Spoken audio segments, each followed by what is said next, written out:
بسم الله الرحمن الرحيم الحمد لله رب العالمين والصلاة والسلام على رسول الله وعلى آله وصحبه أجمعين. My brothers and sisters in Islam, the final moments in this life are going to be the most difficult and intense moments we will ever experience in our life. Much more difficult and much more intense than any hardship we have ever gone through in our lives, and certainly much more difficult than what we are living and going through currently today as we experience this pandemic of the virus.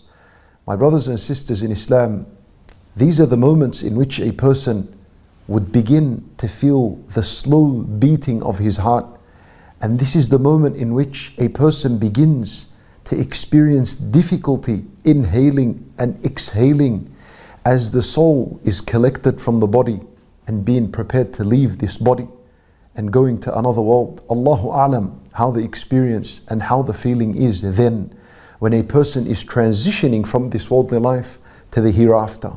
However, as believers, as Muslims, we should always be prepared and ready for this moment, the moment in which we die and ultimately end up meeting Allah subhanahu wa ta'ala. My brothers and sisters in Islam, as-Salaf rahimahumullah, it was said that if you were to tell one of them, or if one of them was to be told that tomorrow you will die, they would respond with absolutely nothing. Nothing in their life would change. Nothing in their daily and weekly routine would change. And what we learn from this is because they were always ready to die. Unlike you and I, if we were told that we are going to die tomorrow, how much panic would settle in our heart? How much panic would happen in our lives? What would we rush to think about? How many things are we going to have to change in our life? What tawbah are we going to rush to? What seeking Allah's forgiveness are we going to rush to? How much change are we going to do in that one day? As-Salaf rahimahumullah, if they were told that they will die tomorrow, they will change nothing at all because they were always prepared and ready for death. When Nabi sallallahu alayhi wasallam, before his prayers, sometimes he used to say, before he began Allahu Akbar, he used to say, Sallu salata muwaddi'. He used to say to the companions, pray a farewell prayer. Yani pray this prayer as though you are farewelling this dunya right after it. Allahu Akbar. This is the efforts in how Nabi sallallahu alayhi wasallam used to always encourage his Sahaba to be prepared for death. Pray as though this is your last prayer. فالصحابة رضي الله عنهم would pray behind the Nabi صلى الله عليه وسلم, and that wasn't their last prayer. They will pray many more after that. However, the attitude that this is their last prayer was always present in their heart for every salat. Allahu Akbar. That's the same attitude you and I were supposed to have. At least every time before you come to pray, think and keep this in your mind throughout the entire salat, that this could possibly be your last salat on earth. How would you want it to be? Which kind of salat would you want to end your life with? This is the mentality and the attitude you're supposed to be praying every single salat, so that you're always preparing for death. Let me share with you, my brothers and sisters in Islam, 3 practical things that you and I can do during the day and during the night that bi'idhnillahi ta'ala will always prepare us for death no matter when we die.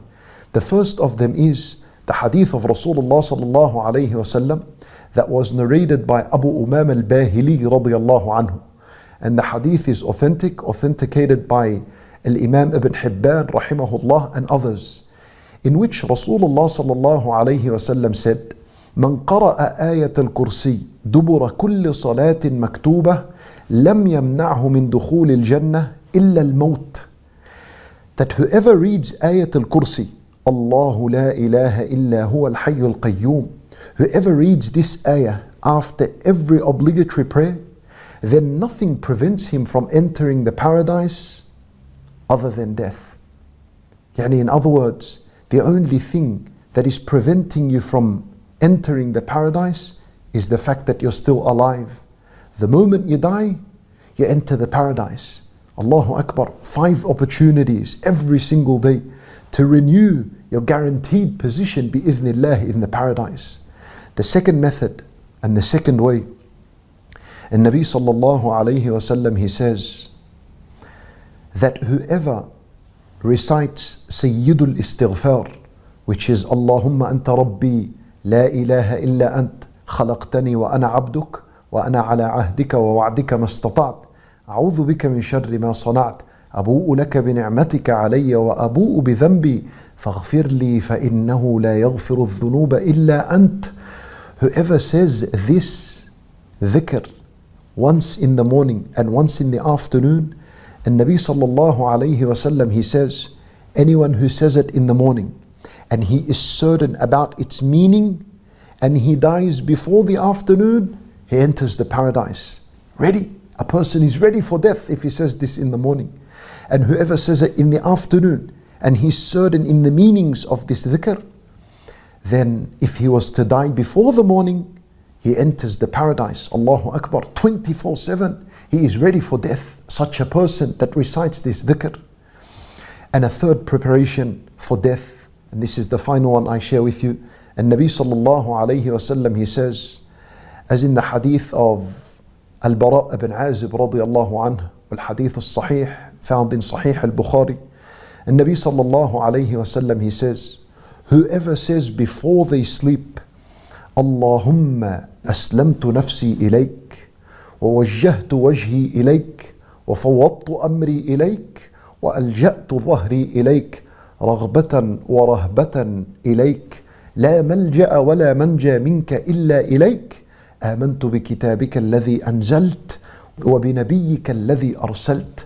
Whoever says this dhikr just before he sleeps, making the dhikr of Allah the last mention on his tongue before he sleeps, and he dies during his sleep, مات على الفطرة, he dies upon al-fitrah, he dies upon purity, he dies upon iman, upon Islam, bi'idhnillah. That's like a way, that's a method in how you always remain prepared to enter the paradise and prepared for death. For my brothers and sisters in Islam, inshallah, in upcoming videos, I will share with you these three adhkar and their intricate meaning, detailed meaning. What do they refer to?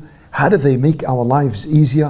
What do they mean? So that we're always able to say them, because when you know what they mean, you're always motivated to say them and you will never forget them. We ask Allah subhanahu wa ta'ala to always keep us ready for death, for that moment in which we are going to meet Him subhanahu wa ta'ala. And we ask Allah azza wa jal to give us the ability, to always give us the ability that we mention Him subhanahu wa ta'ala and always keep Him on our minds and in our hearts and in our soul. We ask Allah subhanahu wa ta'ala to accept from us.